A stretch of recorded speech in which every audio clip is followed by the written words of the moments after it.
পদ্মপুরাণে লিখিত আছে যে কি সন্তান, কি সন্ততি, কি স্বর্গ, কি কলত্র, কি মুক্তাহার, কি অট্টালিকা, কি অশ্ব, কি গজ, কি সুখ, কি স্বর্গ, কি মোক্ষ, ইহার কিছুই হরিভক্তি হইতে দূর নহে।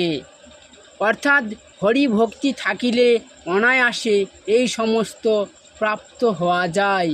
এবং ভাগবতের 2য় স্কন্ধে লিখিত আছে যে কি অকাম, কি সর্বকামনাবান, কি মুক্তিকামী, কি উদ্ধার বুদ্ধি সকলেই তীব্র ভক্তিযোগ সহকারে পরম পুরুষ হরিকে ভজনা করিবে।